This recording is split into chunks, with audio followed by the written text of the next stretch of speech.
Uma boa noite a todos. Vamos então dar início às nossas atividades da noite, com uma leitura. Não repita apressadamente aquilo que ouve. Informe-se primeiro da verdade. Se for mentira, procure desmentir. Se for verdade, mesmo assim, não repita. Se não puder chegar à evidência, cale. A caridade consiste em saber calar os defeitos alheios, como você gosta que façam com os seus. Seja prudente, o silêncio é de ouro, quando se cala o erro do próximo. Então agora convidamos a todos, vamos fazer nossa prece. Vamos pedir a Deus nesse momento muita paz, muita harmonia. Te pedindo, Senhor, que abençoe, ilumine a todos nós, a todos aqueles que não estão conosco nessa noite, aqueles que vão acompanhar conosco em seus lares, que possamos ter um ambiente salutar de entendimento, que possam nossos benfeitores nos inspirarem nesta noite, tendo um bom entendimento do conteúdo, que possamos ser instrumentos úteis nessa noite para facilitar essas atividades. Que o nosso Pai Francisco possa estar olhando por toda essa família, orientando, iluminando a todos. E assim, Senhor, então damos início às nossas atividades da noite de hoje. Que assim seja. Que assim seja. Então a gente está no capítulo 15 do livro A Gênese de Kardec. No capítulo 15 a gente está ainda os milagres do Evangelho e a gente parou no item 34. No item 34, ali nós estávamos comentando uma passagem de Mateus, no capítulo 12. Kardec fazendo um estudo, um comentário, capítulo 12, de 22 a 28, que era uma passagem que ele dizia que vou voltar a passagem para nós retomar, para não ficar meio perdido. Jesus conheceu seus pensamentos, disse-lhes: todo o reino dividido contra si mesmo será arruinado, e toda cidade ou casa dividida contra si mesmo não poderá substituir. Se Satanás expulsa Satanás, ele está dividido contra si mesmo. Como, pois, o seu reino poderá subsistir? E se é por Beelzebul que eu expulso os demônios, por quem vossos filhos os expulsarão? Por isso eles mesmos serão vossos juízes. Se eu expulso os demônios pelo Espírito de Deus, o reino de Deus, portanto, veio até vós. Então é Mateus capítulo 12, versículo 28.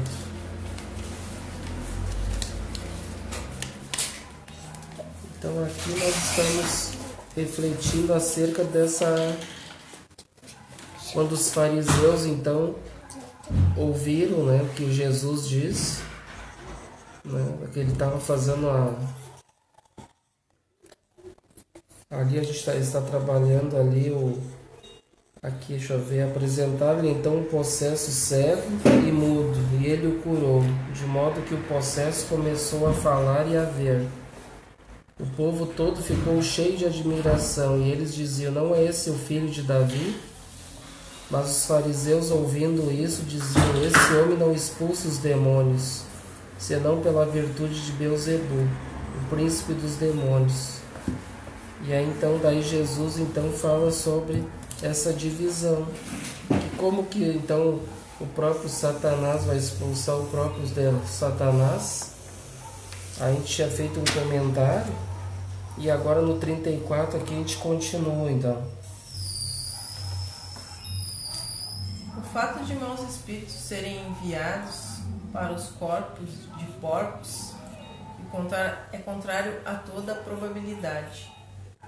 O espírito mau não deixa de ser um espírito humano, ainda que bastante imperfeito, pois continua a fazer o mal após a morte, como o fazia antes, e é contra as leis da natureza que ele possa animar o corpo de um animal.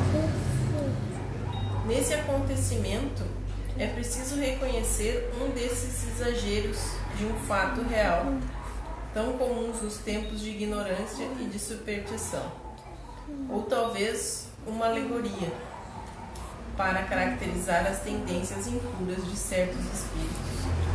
Aí tem uma nota 232 que diz, ó, atualmente, conforme os ensinamentos que nos foram transmitidos pelos espíritos na extensa obra mediúnica disponível, bem como através dos casos que nos são trazidos nos trabalhos de desobsessão das mesas mediúnicas, sabemos que o perispírito é suscetível de modificar-se, podendo, através da sugestão hipnótica de determinados espíritos maus, assumir uma forma, digamos assim, animalizada, no fenômeno conhecido como licantropia. Tal fenômeno oriundo da plasticidade da matéria perispiritual, face à influenciação das ondas mentais que emitimos, enquadra-se perfeitamente nos ensinamentos que Allan Kardec nos transmite no capítulo 14, item 14. A licantropia é codificador, mas é um fenômeno que poderia oferecer uma explicação possível para a origem da alegoria a que ele se refere. Então as notas desse estudo aqui é bom, né? E aqui eles trazem uma coisa interessante, que nas obras de André Luiz explica bastante esses fenômenos aí de licantropia, e que eles transformam as pessoas até por hipnose, eles transformam o perispírito desses indivíduos em animais. E a licantropia, que é mais comum, que eles transformavam em lobos, né? E porque aqui dando a explicação que o perispírito ele é plástico, né? Tem essa, ele pode ficar elástico, né? Pode aumentar o tamanho, pode diminuir, e aí então ele pode modificar-se. Então ele é suscetível de modificações. Mas o fato é que está explicando é que é impossível retroceder o espírito, no caso, né? Ou seja, reencarnar num corpo de um animal. Isso é totalmente inadmissível para nós, a doutrina espírita. Mas no caso aqui, como o Evangelho é rico em parábolas, alegorias e simbologias, o que poderia representar para nós os porcos? Porque aqui, se a gente vê uma passagem dos espíritos maus que estão questionando Jesus, que já que então que não poderiam ficar naqueles corpos de pessoas, né, no caso ali que estavam sendo endemoniadas, como eles diziam, e que então a gente estudou que é os possessos. E aí então eles, mas permita então Jesus que a gente vá para aquelas manadas de porcos. Isso existe vários estudos a respeito disso. As próprias obras de André Luiz também falam sobre espíritos, o vampirismo, que é outro assunto também que a gente pode botar e somar com este assunto aqui. Então esses espíritos que vão àquela manada de porcos, num livro de André Luiz, que eu não me lembro qual é o nome agora, eles vão até um matadouro. E nesse matadouro lá, começa a acontecer abates em série de bois. E aí então André Luiz observa que tem muitos espíritos que se atiravam, que mergulhavam os seus perispíritos naquele sangue que corria daqueles animais abatidos. Então, ou seja, aquele sangue, ele estava ainda rico de fluidos, né? De energias daqueles animais. Então que eles sugavam, vampirizavam aquelas energias que recém saíam daquele animal, daqueles animais. Então aqui quando ele se refere, então permita que nós vamos às manadas de porcos, né? Pode ser um vampirismo, pode ser, ou pode ser uma simbologia também no sentido, o que pode representar o porco? Aqui está se tratando de espíritos imundos, lei de sintonia, né? Então, quando a gente sintoniza coisas ruins, imundícias, né, pensamentos errôneos, pensamentos baixos, né, de baixos níveis, a gente atrai espíritos também de baixos níveis, espíritos inferiores, ignorantes, e até espíritos imundos, como diz aqui também no Evangelho. Então esses porcos podem representar uma ignorância espiritual. Quando Jesus dá a passagem que ele diz assim, não dê pérolas aos porcos, não é uma simbologia? Não é uma simbologia. Como assim não dá pérola aos porcos? Quer dizer que eu vou lá nos porcos, lá eu vou tocar pérola. Os porcos é uma representação da humanidade, né? De pessoas que estão nos vícios, estão na ignorância, do não saber, do não sentir, que a gente já comentou bastante também sobre isso. Então, esses porcos já têm uma chave dentro do próprio Evangelho que nos indica que pode ser espíritos encarnados que através de suas sintonias eles vão atrair esses tipos de espíritos para eles. Faz sentido, né? Então vamos para o 35.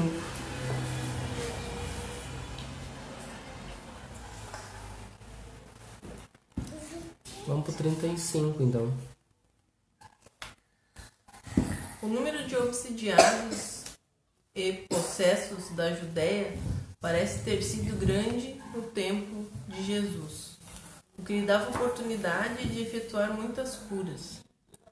Os maus espíritos, sem dúvida, haviam invadido aquele país e causado uma epidemia de possessões. Capítulo 14, item 49.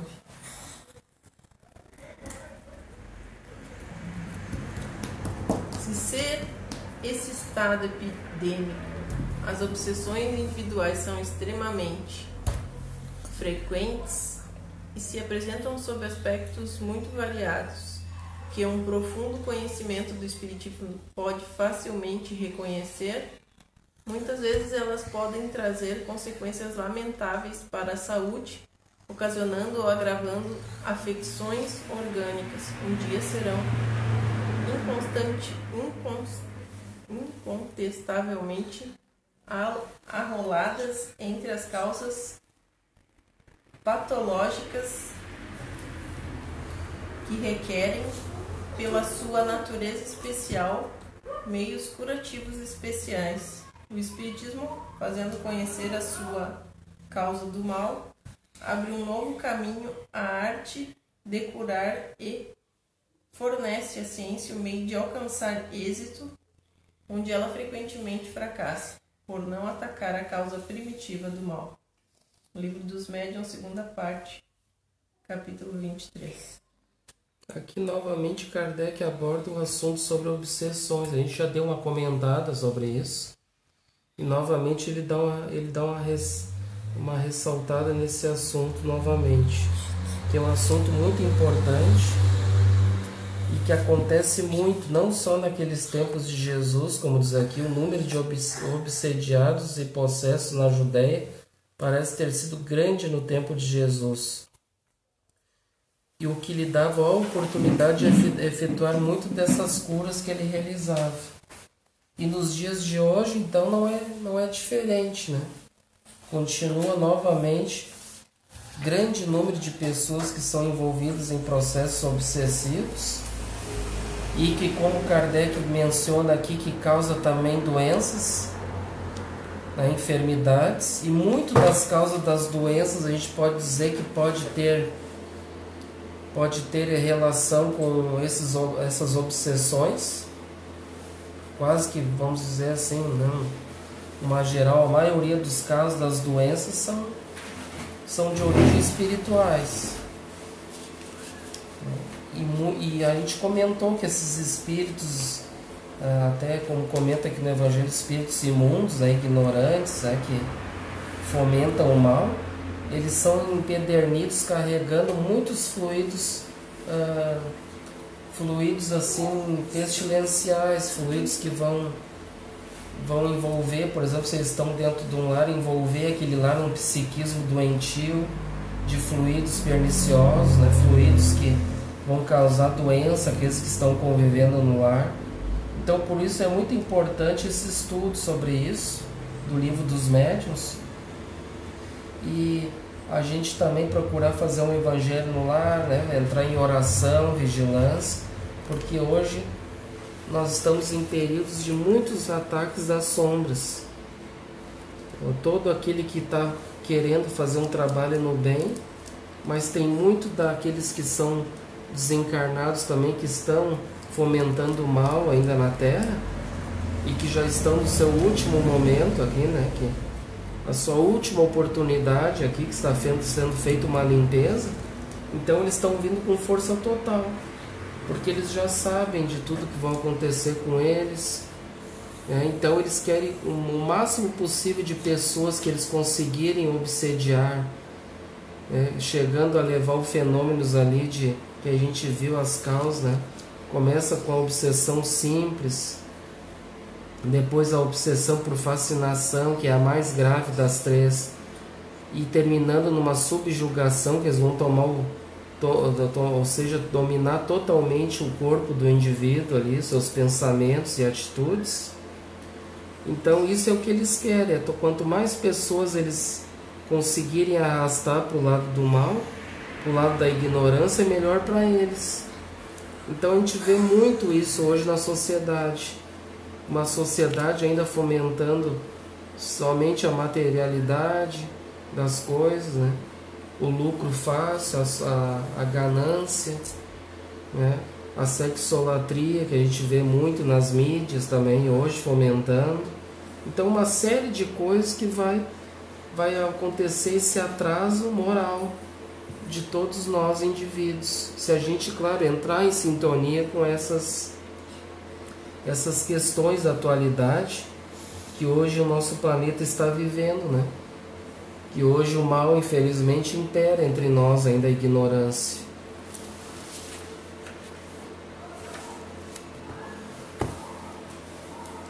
Então vamos para o 36. Jesus era acusado pelos fariseus de expulsar os demônios pelos demônios. O próprio bem que Jesus fazia era, segundo eles, obra de Satanás, sem refletir que Satanás, expulsando a si mesmo, praticaria um ato de insensatez. Essa doutrina é ainda a que a Igreja procura fazer prevalecer nos dias de hoje, contra as manifestações espíritas. Isso a gente vê na prática, né? Agora há pouco tempo eu estava comentando, né, que às vezes tem pessoas que passam na frente da casa espírita, né? Queima Jesus! E gritam, né? Queima Jesus, mas a pessoa nem sabe o que está acontecendo, como é que é feita a atividade dentro da casa espírita, e já está julgando. Então na época de Jesus eles também julgavam Jesus porque ele fazia o bem. E muitos inclusive sabiam que ele fazia o bem e incomodava, né, os poderosos, né, os orgulhosos, né, os gananciosos. E isso incomodava, porque o bem ele é silencioso e o bem incomoda o mal, né? Então é uma questão assim, muitas pessoas não conhecem e atacam a doutrina espírita por não conhecer, por não saber, ou então vão pelo que dizem, não é coisa do demônio, não vai lá que vai te fazer mal.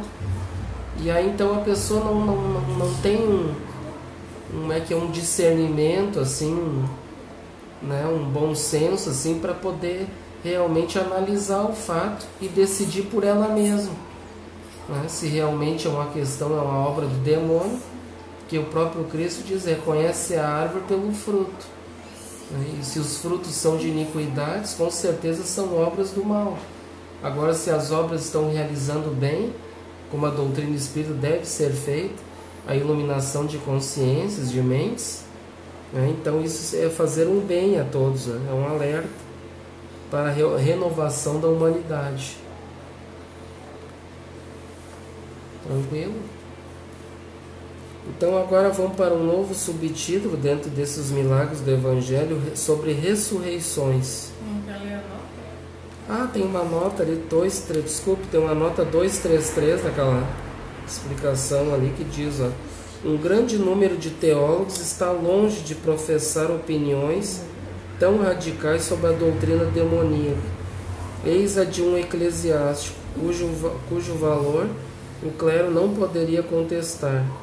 Monsenhor Frei Sinous, bispo de Hermópolis, na seguinte passagem das suas conferências sobre a religião. Tomo 2, Paris, 1825. Se Jesus houvesse operado seus milagres pela virtude do demônio, o demônio não teria trabalhado para destruir seu império e teria empregado seu poder contra si mesmo, certamente. Um demônio que procurasse destruir o reinado do vício para estabelecer o da virtude seria um estranho demônio. Eis porque Jesus, para repelir a absurda acusação dos judeus, lhes dizia: se opero prodígios em nome do demônio, o demônio então está dividido consigo mesmo. Ele procura consequentemente se destruir. Resposta que não admite réplica. Este é precisamente o argumento que os espíritas contrapõem aos que atribuem ao demônio os bons conselhos que eles recebem dos espíritos. O demônio, nesse caso, agiria como um ladrão profissional, que restituísse tudo o que houvesse roubado e ainda exortasse os outros ladrões a se tornarem pessoas honestas. Nota de Kardec. Então aqui explica bem, né, aquilo que a gente estava questionando. Se Jesus faz as curas pela obra do demônio, então tem alguma coisa aí que não está certa. Como é que o demônio vai fazer o bem e vai fazer o mal? Né? Tem dois partidos políticos, não faz sentido, né? Não acha? Então a gente tem que analisar bem o fato. É inadmissível o demônio fazer uma coisa e reprovar a outra e assim por diante. Então vamos para as ressurreições. A filha de Jairo, o item 37. Tendo Jesus passado de barca novamente para outra margem, logo que desembarcou, uma grande multidão se reuniu ao seu redor. Um chefe da sinagoga chamado Jairo veio buscá-lo e, encontrando-o, atirou-se aos pés e lhe suplicava com muita veemência, dizendo: tenho uma filha que está num momento extremo. Venho impor-lhe as mãos para curá-la e salvar-lhe a vida. Jesus foi com ele, acompanhado de uma grande multidão que o comprimia. Quando ele, Jairo, ainda falava, vieram pessoas da casa do chefe da sinagoga e lhe disseram: tua filha está morta. O que has de dar ao mestre o incômodo de ir mais longe? Jesus, porém, ouvindo, disse ao chefe da sinagoga: não te aflijas, apenas crê. E a pessoa alguma permitiu que o acompanhasse, a não ser Pedro, Tiago e João, irmão de Tiago. Quando chegaram à casa do chefe da sinagoga, Jesus viu uma aglomeração confusa de pessoas que choravam e soltavam grandes gritos. E entrando, ele lhes disse: Por que fazeis tanto alarido e por que chorais? Esta menina não está morta, só está adormecida. E elas zombaram dele. Tendo feito com que todas as pessoas saíssem, chamou o pai e a mãe da menina e os que tinham vindo com ele e entrou no lugar onde a menina estava deitada. Ele a tomou pela mão e disse: Talita, cumi, isto é, minha filha, levanta-te, eu te ordeno. No mesmo instante a menina se levantou e começou a andar, pois tinha 12 anos, e todos ficaram espantados e maravilhados. Marcos, versículos 21 a 43. Então aqui Kardec dá uma passagem de um caso que está no Evangelho de Jesus, que está narrado por Marcos no versículo 21 a 43, no capítulo 5 de Marcos. Então o Evangelho ele tem muitos esses fenômenos aí que eles diziam que eram ressurreições, né? Esse caso, a filha de Jairo, e depois vai ter outros casos no Evangelho. Nós vamos ler aqui, acompanhar Kardec, daí depois aí Kardec traz os seus estudos, né, para nós acompanhar, que esse é um estudo de Kardec. Então nós vamos seguir com outro caso, no item 38, o filho da viúva de Naim.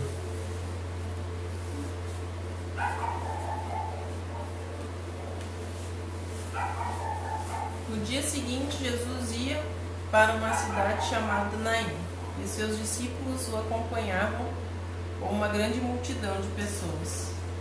Quando estava perto da porta da cidade, aconteceu que levavam um morto para ser sepultado. Era o filho único da sua mãe e sua mulher era viúva. E havia uma grande quantidade de pessoas na cidade com ela. Vendo-a, o Senhor se encheu de compaixão por ela e disse: Não chores. Depois, aproximando-se, tocou o esquife e aqueles que o conduziam pararam.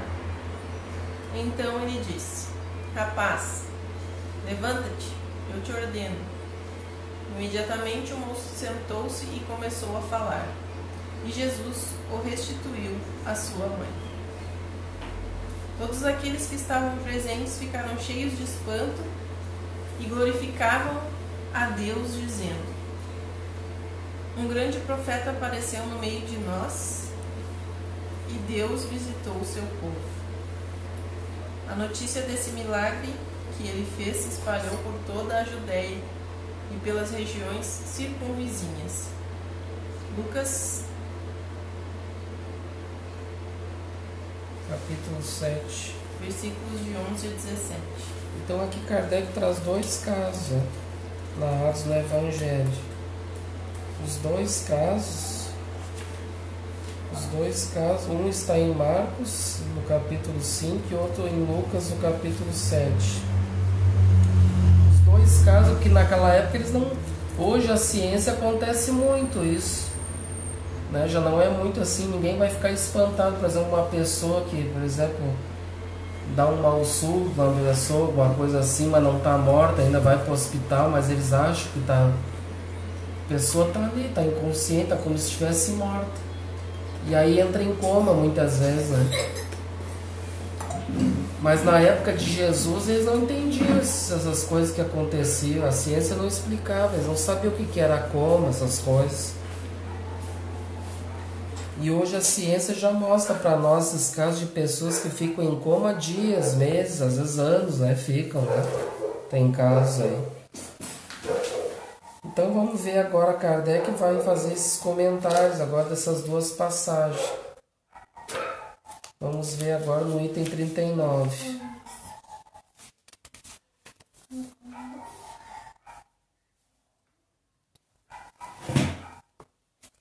O fato de um indivíduo realmente morto voltar à vida corpórea seria contrário às leis da natureza e, portanto, milagroso. Ora, não é necessário recorrer a essa ordem de fatos para explicar as ressurreições operadas por Jesus. Se entre nós as aparências às vezes enganam os profissionais, os acidentes dessa natureza deviam ser muito frequentes num país onde não se tomava nenhuma precaução e onde o sepultamento era imediato. Assim, é provável que nos dois casos acima tenha ocorrido apenas uma síncope ou uma letargia. O próprio Jesus declara positivamente, referindo-se à filha de Jairo: Essa menina não está morta, está adormecida. Com o poder fluídico que ele possuía, não é nada espantoso que esse fluido vivificante governado por uma forte vontade, tenha reanimado os sentidos entorpecidos, que tenha mesmo feito voltar ao corpo e ao espírito prestes a abandoná-lo, uma vez que o laço perispiritual ainda não estava definitivamente rompido. Para os homens daquela época, que consideravam o indivíduo morto desde que não respirasse mais, nesses casos havia ressurreição, e eles o afirmavam de boa fé. Mas o que havia na realidade era a cura, e não a ressurreição na acepção do termo. Eu tinha uma nota de rodapé 234, quando ele se referia ao sepultamento era imediato naquela época. Uma prova desse costume se encontra nos Atos dos Apóstolos, capítulo 5, versículos 5 e seguintes. Ananias, tendo ouvido aquelas palavras, caiu e rendeu o espírito. E todos os que ouviram falar disso foram tomados de grande temor. Logo alguns rapazes vieram buscar seu corpo, e tendo-o levado, eles o enterraram. Aproximadamente 3 horas depois, sua mulher Safira, que não sabia o que havia acontecido, entrou, e Pedro lhe disse. No mesmo instante, ela caiu a seus pés e rendeu o espírito. Aqueles rapazes, voltando, a encontraram morta, e levando-a, eles a enterraram junto do marido. Nota de Kardec. Então aqui a nota de Kardec mostra que o sepultamento era imediato. A pessoa, então quando eles achavam que a pessoa estava morta, logo era feito o sepultamento. Então a coisa era meio rápida, tinha que ser. Por isso que quando eles encontravam Jesus, que nem os casos que a gente viu ali da menina, já ele encontrou Jesus, socorro Jesus, vai até o encontro da minha filha que está morrendo. Então o caso tinha que ser rápido, porque logo eles já eram mortos, eles já logo enterravam a pessoa, já logo faziam o sepultamento. E aí então Jesus conseguiu chegar lá, mas ele sabia, porque ele conhece através da sua evolução, ele já sabia o que acontecia, que a pessoa não estava morta, que não havia desencarnado ainda e que estava somente adormecido. Esses casos. Então, esses casos ali, como a gente comentou antes, de letargias. Letargias que é a mesma coisa que a gente chama no dito popular entrar em coma, E aí a pessoa fica mais para lá do que para cá, mais fica ali aguardando, se vai para o mundo espiritual ou se fica. E aí a pessoa fica, na verdade, inconsciente, porque o corpo tem vida, o corpo físico, não se romperam os laços ainda entre o espírito e o corpo físico, então o corpo ainda tem a sua vida ali, que está inconsciente, na verdade.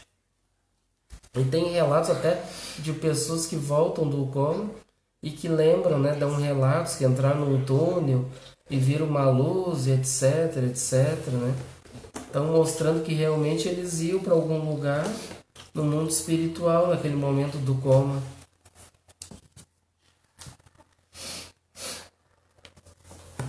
Então vamos pro 40.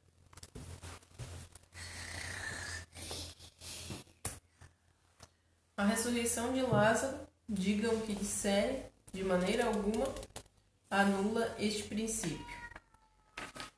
Ele estava, dizem, há 4 dias no sepulcro, mas sabe-se que existem letargias que duram 8 dias ou mais. Acrescentam que já cheirava mal, o que é um sinal de decomposição. Esta alegação também não prova nada, uma vez que, em certos indivíduos, a decomposição parcial do corpo mesmo antes da morte, e eles exalam um cheiro de podridão. A morte só ocorre quando os órgãos vitais são afetados. E quem poderia saber se Lázaro já cheirava mal? Foi Marta, sua irmã, quem o disse, mas como sabia disso? uma vez que Lázaro estava enterrado há 4 dias. Marta podia supor esse fato, mas não ter a certeza de que ele ocorrera. Capítulo 14, item 29. Nos dias de hoje, a gente tem assim essas pessoas que entram nesses estados de letargia, entram em coma, e elas estão ali tendo cuidados, né, em aparelhos e tudo, recebendo soro, tá bom? Para nutrir aquele corpo físico. Mas no tempo de Jesus, quantos dias poderia, no caso, ficar, né? Hoje a gente comenta, tem pessoas que ficam meses ali em coma, né? Que tá tendo todo um cuidado ali especial, aquele corpo. Mas na época de Jesus não tinha. Então já ali 4 dias ali, Lázaro ali já estava provavelmente entrando em decomposição, já claro, né? Cheirando mal, porque estava ali um corpo ali totalmente imóvel, né? Num lugar, né, úmido, a gente não, né? Imagina a situação disso.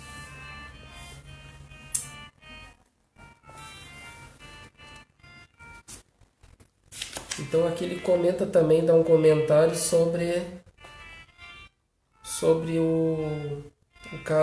a ressurreição de Lázaro, né? Também comentado no Evangelho, que era mais um desse caso então de letargia, e que ali que ele já estava há 4 dias já, né?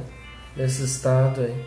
Então para todos Lázaro estava morto, mas Jesus sabia, né? Que na verdade não estava morto ainda.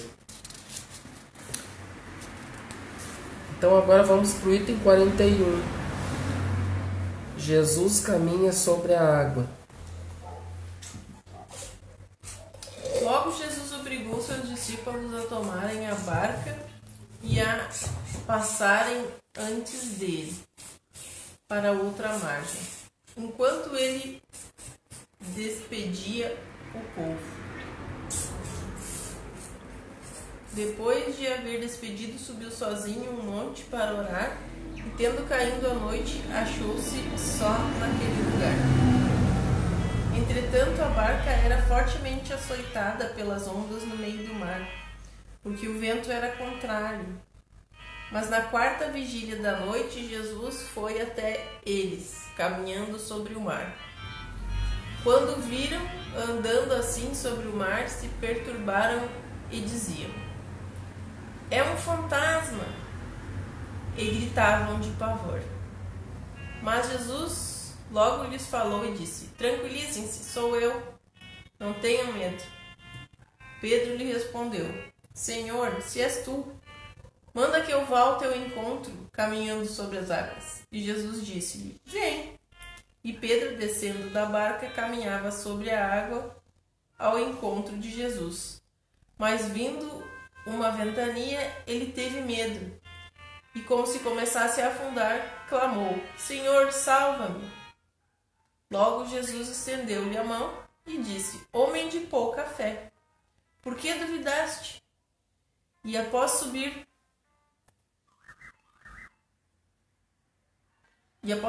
para a barca, o vento cessou. Então os que estavam na barca, aproximando-se dele, o adoraram, dizendo-lhe: "És verdadeiramente o Filho de Deus." Mateus, capítulo 14, versículos de 22 a 33.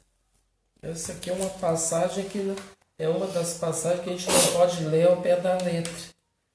Esta passagem aqui, porque ela é uma simbologia, né? Que são símbolos, né? Tem todo um significado profundo, espiritual, mas que hoje a gente não vai entrar em detalhes aqui, porque nós vamos estudar futuramente Mateus.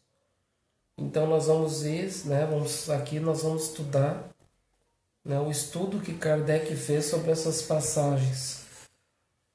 Então vamos ir para o item 42. Este fenômeno encontra sua explicação natural nos princípios expostos no capítulo 14, item 43. Exemplos análogos provam que ele não é nem impossível nem milagroso, uma vez que pertence às leis da natureza.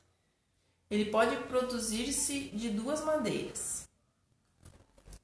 Jesus, embora estivesse vivo, pôde aparecer sobre a água como uma forma tangível, enquanto que o seu corpo estava em outro local.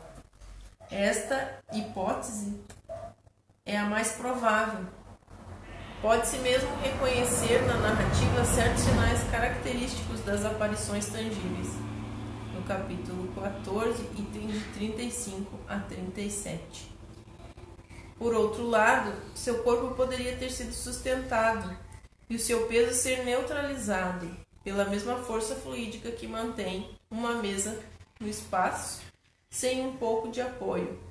O mesmo efeito é muitas vezes produzido em corpos humanos. Aqui Kardec dá duas hipóteses. Fenômenos, né, fenômenos tangíveis de transporte do perispírito ali, no caso, como é que chama? Bicorporeidade, né? Ele está num lugar, mas ele pode estar em outros lugares. Ele pode ter se aparecido lá para os discípulos que estavam em dificuldade em perispírito. E que pode até esse perispírito se tornar até tangível. Como a gente já estudou alguma coisa sobre isso. E lá, isso aqui trata do livro dos médiuns também, né?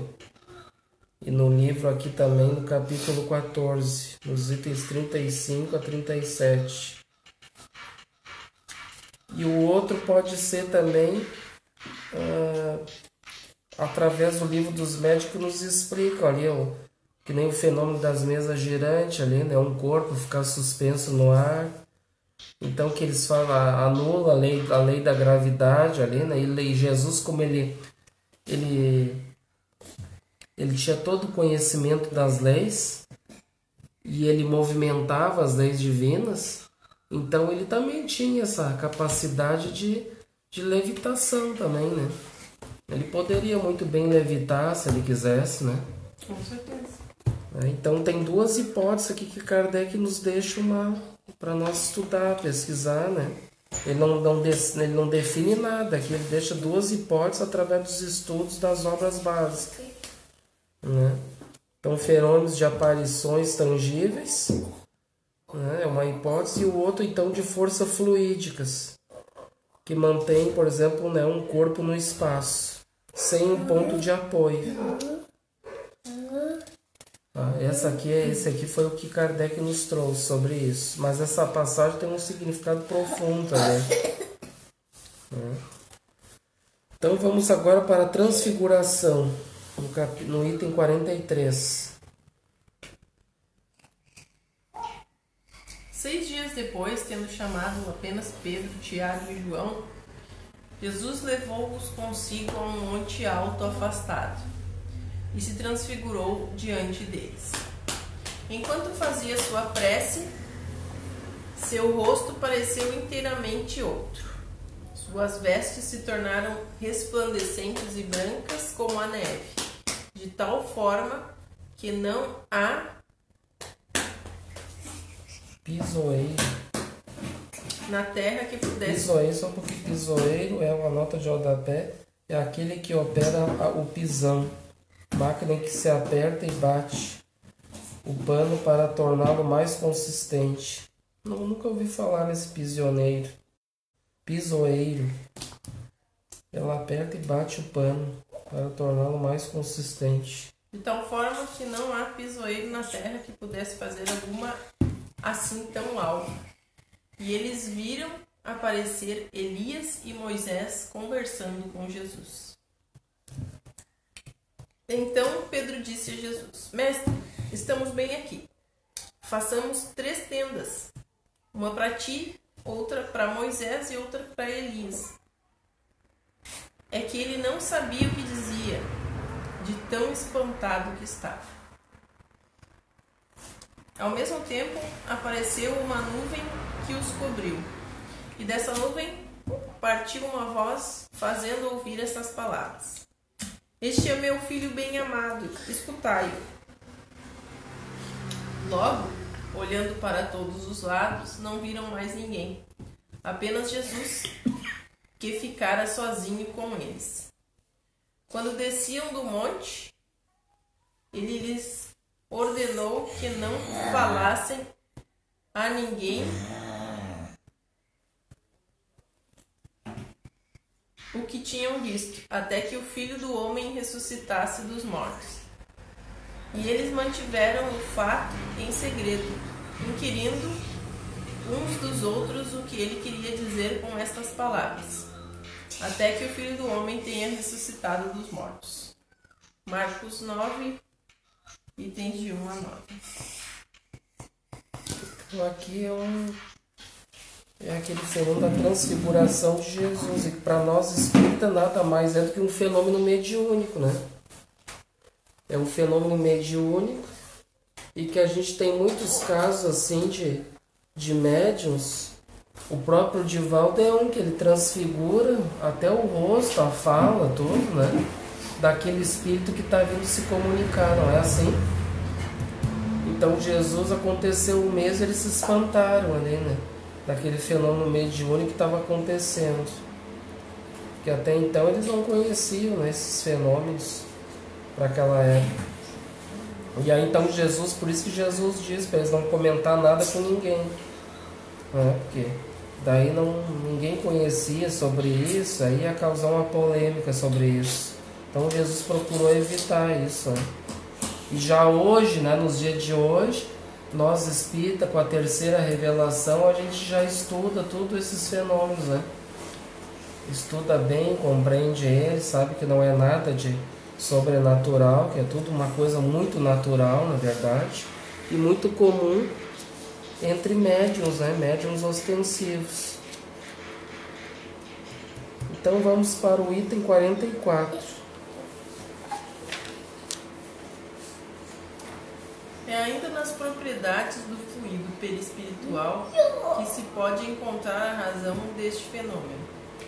A transfiguração explicada no capítulo 14, item 39, é um fato muito comum que, através das irradiações fluídicas, pode modificar a aparência de um indivíduo.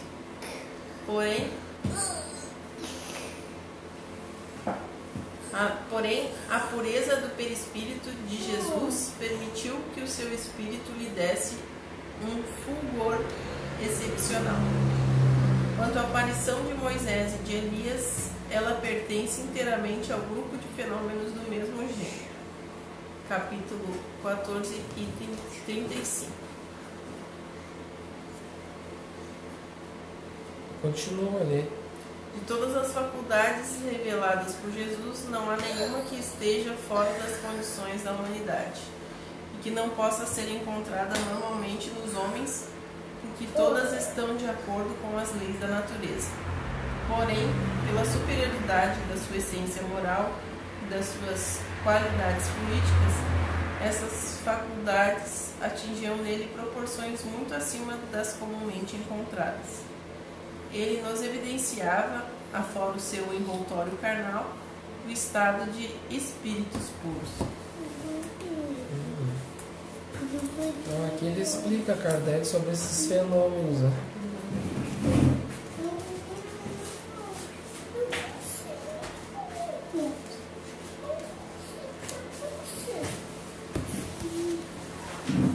Então vamos para o item 45, tempestade aplacada. Certo dia, tendo tomado uma barca com os seus discípulos, Jesus lhes disse: passemos a outra margem do lago, e logo partiram. Durante a travessia, Jesus adormeceu. Então uma grande ventania se abateu de súbito sobre o lago, de tal modo que a barca se encheu de água, e eles se viram em perigo. Então aproximaram-se dele e o despertaram, dizendo: Mestre, nós vamos morrer. Jesus, levantando-se, falou ameaçador aos ventos e às ondas agitadas.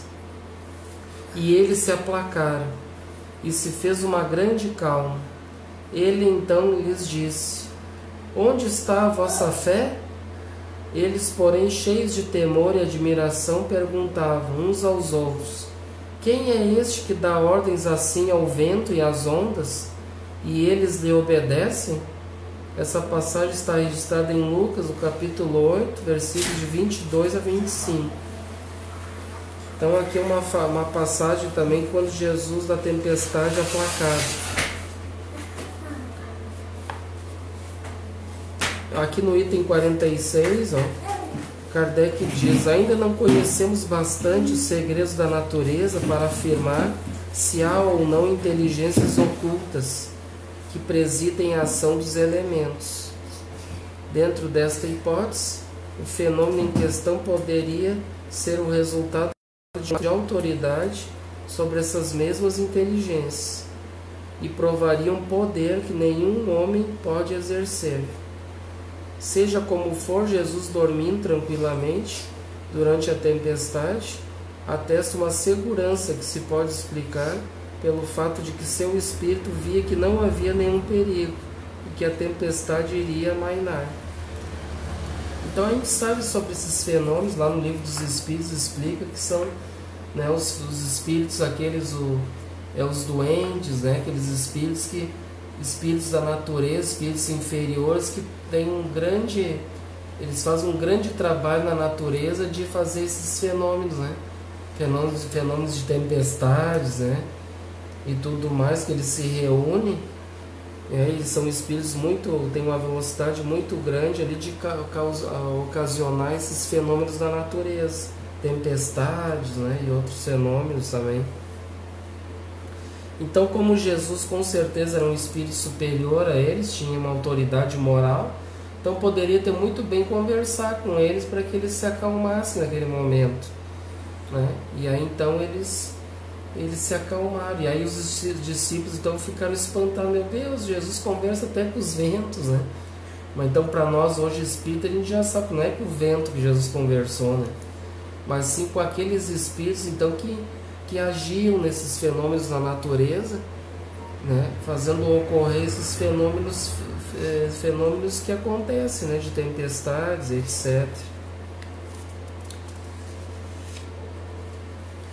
Então vamos agora para as bodas de Caná, no item 47.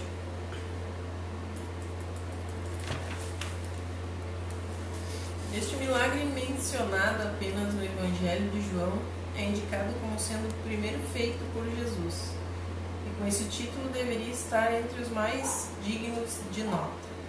É preciso que ele tenha causado muito pouca sensação, pois nenhum outro evangelista fala sobre ele.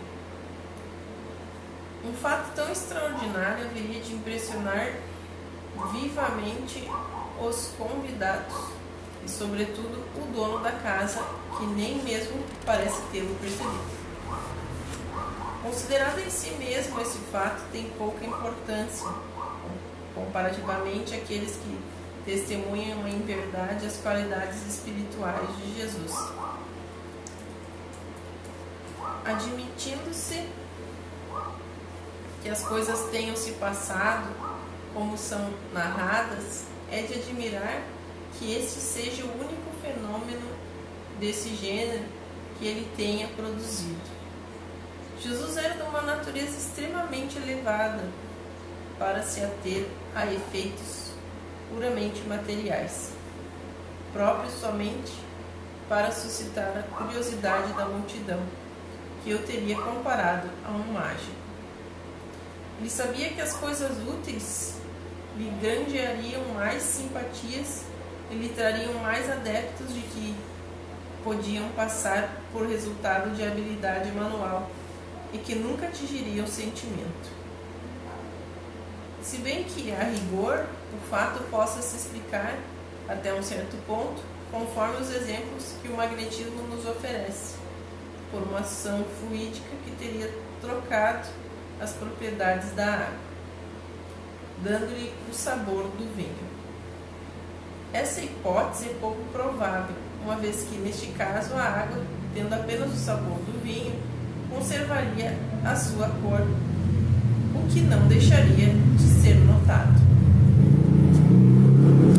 O mais racional é vermos aí uma dessas parábolas tão comuns dos ensinos de Jesus, como a do filho pródigo, a do festim de bodas e tantas outras. Durante a refeição, ele deve ter feito uma alusão ao vinho e à água, de onde tirou um ensinamento. O que justifica essa opinião são as palavras que o mordomo lhe dirige a respeito. Todo homem serve inicialmente o bom vinho e depois que o beberam muito, serve o inferior. Tudo, porém, reservaste o bom vinho até esta hora. Então aqui é um fenômeno, uma passagem assim muito questionada, muito comentada do Evangelho, que foi logo no início de Jesus, ali antes do seu messianato, essa passagem das bodas de Caná, e que João acompanhou isso, né? Ele, na verdade, João é o que relatou isso aqui, né? Então, que Jesus estava acontecendo um casamento, e aí então conta a história ali no Evangelho que falta o vinho da festa, né, que era importante ali para eles, e aí tem esse questionamento, né? Muitos teólogos, aqueles que estudam a Bíblia, que interpretam, uns dizem que foi, né? A maioria fala sobre os milagres, né? E a gente sabe que milagres não existem, que são fenômenos das leis, né? Fenômenos da natureza. A gente sabe da potencialidade de Jesus de manipular fluidos, né? E então de talvez fazer com que transformasse a água em vinho. Mas aqui Kardec nos dá aqui nos traz aqui dizendo que se fosse assim esse fenômeno, a água, então, se fosse água, mas e a cor do vinho? Daí a água ia ter o gosto, mas não teria a cor. Então Kardec nos diz aqui, ó, que o mais racional é vermos aí como se fosse uma parábola, mais uma das parábolas de Jesus, a passagem das bodas, da transformação da água em vinho. Ou seja, seria uma simbologia, uma alegoria ali que ele está trazendo para nós, uma explicação com sentido espiritual.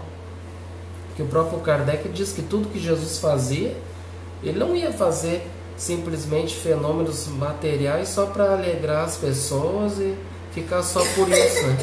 Tudo que ele fazia tinha um significado profundo e era sempre mais visando a moral do espírito, a evolução do espírito, né? E não só um fenômeno de capricho, de querer fazer, né, coisa para impressionar as pessoas, como se fosse um mágico, transformasse água em vinho, aquela coisa toda. Não é isso que ele... Então, muito provável, eu até fico com Kardec, faz muito sentido isso. Até muitos espíritas dizem, né, interpretam aqui como se fosse realmente ações fluídicas, né? Jesus manipula os fluidos e transforma a água em vinho. É uma das hipóteses, né? Não podemos jamais querer, né, definir aqui uma interpretação. O próprio Kardec aqui não define nada aqui, né? Ele traz hipóteses aqui, mas ele não define assim, ó, essa passagem significa isso, aquilo, né? Ele nos traz aqui estudos que ele fez, né, hipóteses daquilo que pode ser ou pode não ser, mas é bem provável, como diz aqui, que possa ser uma parábola, né? Aí nós vamos aprofundar mais esses detalhes quando estudar realmente, chegar nessa passagem. Daí nós vamos se aprofundar mais. Mas aqui Kardec já nos dá uma chave aqui, que é muito mais provável que seja uma parábola, isso, que é um significado profundo, são símbolos, né? O vinho, a água, né? Então vamos para a multiplicação dos pães, ó, no item 48. A multiplicação dos pães é um dos milagres que mais tem intrigado os comentadores, ao mesmo tempo em que alimenta o escárnio dos incrédulos. sem se darem ao trabalho de procurar conhecer o seu sentido alegórico, este episódio não passa para eles de um conto pueril. Mas a maioria das pessoas sérias tem visto nessa narrativa, ainda que sob uma forma diferente da comum, uma parábola comparando o alimento espiritual da alma com o alimento do corpo. Pode-se, porém, perceber nela mais que uma simples alegoria e admitir, de um determinado ponto de vista, a realidade de um efeito material, sem para isso recorrer ao prodígio. Sabe-se que uma grande preocupação do espírito, ou atenção muito concentrada em uma coisa, fazem esquecer a fome. Ora, aqueles que seguiam Jesus eram pessoas ávidas por ouvi-lo. Assim, não há nada de espantoso em que, fascinadas por sua palavra e talvez também pela poderosa ação magnética que ele exercia sobre essas criaturas, elas não tenham sentido a necessidade material de comer. Jesus previa esse resultado. Pôde então tranquilizar os seus discípulos dizendo, na linguagem figurada que lhe era habitual, e admitindo que eles houvessem realmente trazido alguns pães, que esses pães seriam suficientes para matar a fome da multidão. Ao mesmo tempo, ele dava aos discípulos uma lição: dai-lhes vós mesmos de comer. Desse modo, ensinava que eles também poderiam alimentar por meio da palavra. Assim, ao lado do sentido moral alegórico, produziu-se um efeito fisiológico, natural e bastante conhecido. O prodígio, neste caso, está no ascendente da palavra de Jesus, poderoso bastante para cativar a atenção de uma multidão imensa a ponto de fazê-la esquecer de comer. Esse poder moral comprovava a superioridade de Jesus, muito mais do que o fato puramente material da multiplicação dos pães, que deve ser considerado como uma alegoria. Essas explicações, aliás, acha-se confirmada pelo próprio Jesus nas suas passagens seguintes. Então aqui é muito questionável também essa passagem das multiplicação dos pães, que muitos têm como milagres de Jesus, né? Que Jesus, eles tinham fome aqui e multiplicou aqueles pãezinhos que os discípulos o trouxeram. Então, na verdade, aqui Jesus, como novamente Kardec menciona isso como se fosse uma parábola, né? Seria então um alimento para a alma, né? Para as almas. Então Jesus alimentava aquelas almas famintas. Famintas do quê? Famintas de conhecimento espiritual, né? Então é esse sentido que a gente tem que ver essa passagem de multiplicação de pães, né? Então aqui a gente deve descartar esses fenômenos, como muitos têm como milagre, né? De multiplicação de pães, de coisas materiais, né? Tudo no sentido espiritual. O próprio Evangelho de João é todo ele espiritual, né? Então, se está anotado no Evangelho de João, não tem coisas que possam ser coisas materiais, né? Então, vamos agora para o fermento dos fariseus, no item 49. Ora, tendo seus discípulos passado para o outro lado do lago, esqueceram-se de levar pães. Jesus lhes disse: tende cuidado de guardar do fermento dos fariseus e dos saduceus. Eles, porém, pensavam e diziam entre si: é porque não trouxemos pães? E Jesus, percebendo o que diziam, falou: homens de pouca fé, por que cogitais de não terdes trazido os pães? Ainda não compreendeis e não vos lembrais de que 5 pães foram suficientes para 5.000 homens, e de que quantos cestos levastes? E de que 7 pães foram suficientes para 4.000 homens, e de que e de quantos cestos levastes? Como não compreendestes que não era do pão que eu vos falava, quando disse que vos guardasseis do fermento dos fariseus e dos saduceus? Então eles compreenderam que Jesus não lhe dissera para que se preservassem do fermento que se põe no pão, mas da doutrina dos fariseus e dos saduceus. Mateus, capítulo 16, versículos de 5 a 12. Viu? Então, se a gente parar para ver também, a gente vê que a própria Bíblia interpreta a Bíblia, né? Basta ler ela com atenção. Porque aqui o próprio Kardec diz, o próprio Kardec diz que na multiplicação dos pães, ali que é uma parábola, e aqui então ele dá a chave aqui dizendo, o próprio, né, Cristo dizendo, né, para eles não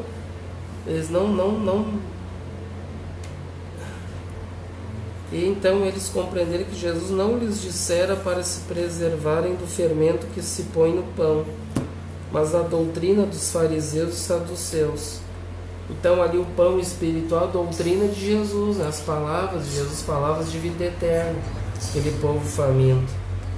E se guardar dessa também do fermento, a doutrina dos fariseus e dos saduceus, que era a doutrina de quê? De hipocrisias, né? De mentiras. Então há pouco tempo a gente teve uma parábola que era sobre o fermento, né? Também, né? Parábola do fermento, lembra?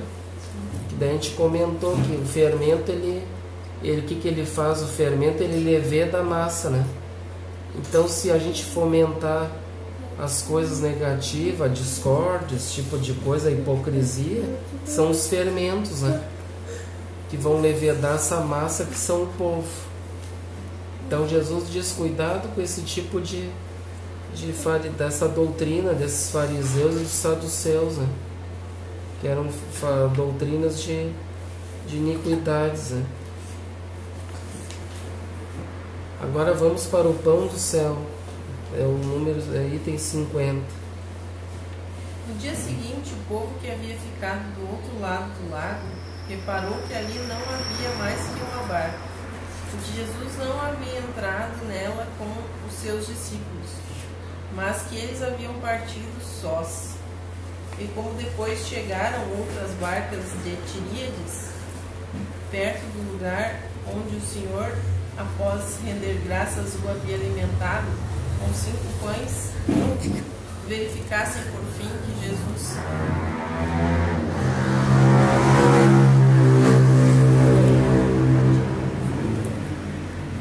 não estava lá, tampouco os seus discípulos, e entraram naquelas barcas e foram para Cafarnaum procurar Jesus. E tendo encontrado além do lago, disseram: Mestre, quando viestes para cá? Jesus lhes respondeu: em verdade vos digo, que me procurais não por causa dos milagres que vistes, mas porque vos dei pão para comer e ficastes saciados. Trabalhai para ter, não o alimento que perece, mas o que cura para a vida eterna, o que dura para a vida eterna, e o que o Filho do Homem vos dará, porque foi dele que Deus, o Pai, imprimiu o seu selo e o seu caráter. Eles perguntaram: que devemos fazer para produzir obras de Deus? Jesus lhe respondeu: a obra de Deus é que acrediteis naquele que ele enviou. Perguntaram-lhe então: que milagres, pois, tu farás, para que vendo acreditemos em ti? Que farás de extraordinário? Nossos pais comeram o maná no deserto, segundo o que está escrito. Ele lhes deu para comer o pão do céu. Só um pouquinho, maná, que uma nota dos anos 40. Maná é alimento que, segundo a Bíblia, Deus mandou em forma de chuva. aos israelitas no deserto. Seria um líquen de caloura escurenta, ainda hoje comum na mesma região, e que transportado pelo vento cai à maneira de chuva e é usado como alimento. Nota dos tradutores, segundo o novo dicionário Aurélio da língua portuguesa. Então aqui o maná também, que é comentado lá, o maná do deserto, na passagem de Moisés, no Velho Testamento, que Jesus menciona aqui. Então que eles acharam também que era outro fato, achar que era milagroso, que o povo estava com fome lá, peregrinando pelo deserto. Então aconteceu um fenômeno da natureza, um fenômeno ali que o vento transportou esse alimento dessa planta e dessa árvore, uma espécie de líquen, então que foi transportado pelo vento até eles ali, foi como um alimento para eles aquele líquen ali, desse maná.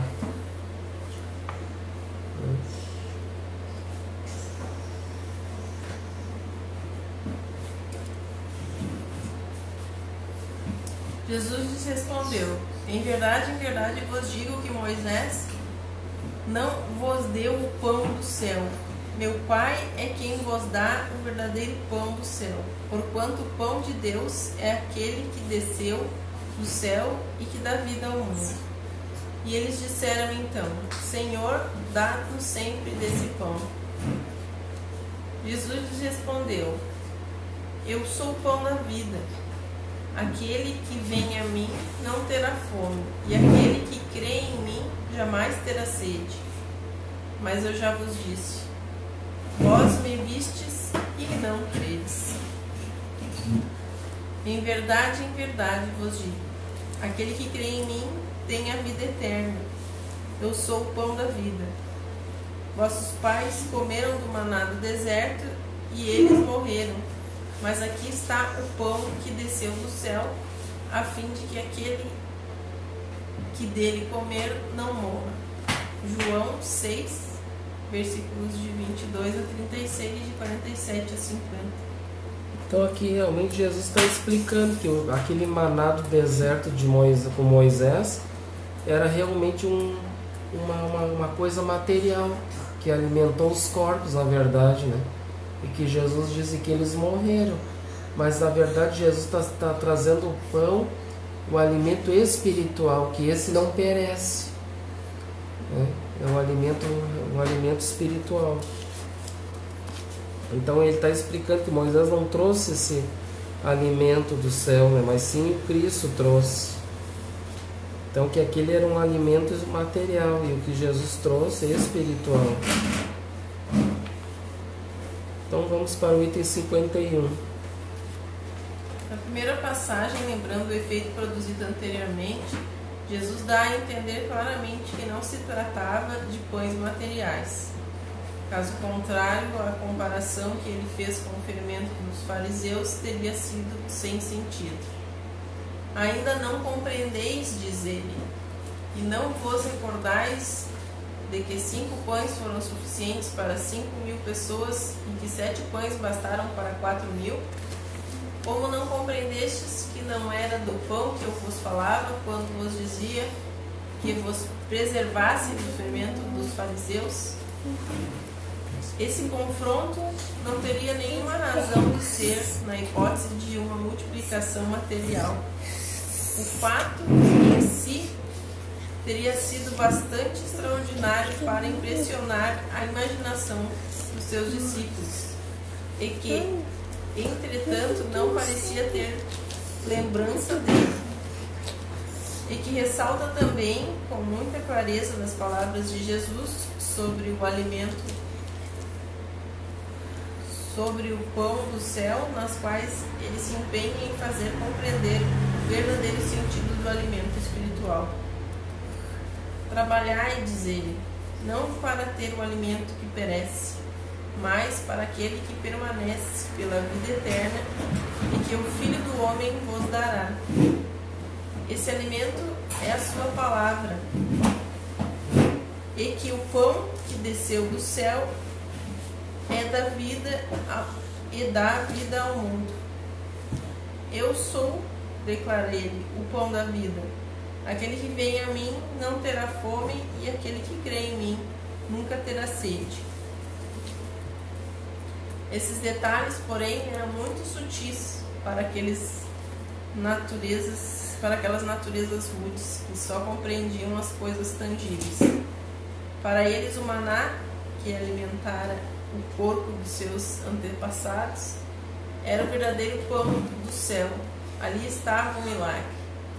Se, portanto, o fato da multiplicação dos pães houvesse ocorrido materialmente, como é que ele teria impressionado tão pouco aqueles mesmos homens cujo benefício essa multiplicação acontecera poucos dias antes, a ponto de se perguntarem a Jesus: que milagres, pois, tu farás para que, vendo, acreditemos em ti? Que farás de extraordinário? Eles entendiam por milagres os prodígios que os fariseus pediam, isto é, sinais no céu realizados por ordem de Jesus, como pela varinha de um mágico. Ora, o que Jesus fazia era extremamente simples e não contrariava as leis da natureza. As próprias curas não possuíam um caráter bastante singular, bastante extraordinário. Para eles, os milagres espirituais não tinham suficiente consistência. Então eles tinham, naquela época, eles não entendiam as coisas, então eles tinham aquele maná do deserto como um alimento que Deus mandou, que caiu do céu, que foi um milagre, né? E hoje a gente já vê, no nosso espírito, a gente vê que não existem milagres, né? Que foi um fenômeno da natureza que aconteceu, que é para alimentar aquele povo, né? Que o vento transportou aqueles líquens da árvore para a alimentação daquele povo. E Jesus, então, que traz o alimento espiritual. É isso que ele quer nos dizer aqui. Então é muito importante a gente estudar, não ficar só ao pé da letra. O Evangelho tem bastante simbologia, mas ele também explica as questões que acontecem, né? O próprio Evangelho ali, depois ele mesmo se interpreta, porque Jesus depois fala sobre o pão, depois ele vem e dá a explicação ali que ele é o pão espiritual, né? O pão da vida. Então é isso que é importante a gente entender, né? Que não são questões materiais.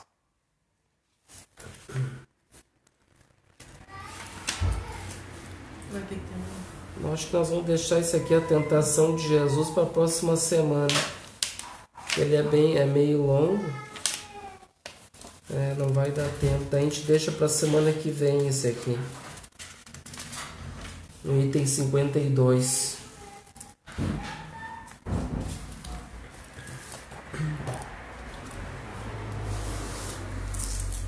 Então a gente já vai terminar um pouquinho mais cedo aqui, para não ficar pelo meio do caminho. Então a gente agradece a presença de todos aí que participaram conosco, estão assistindo.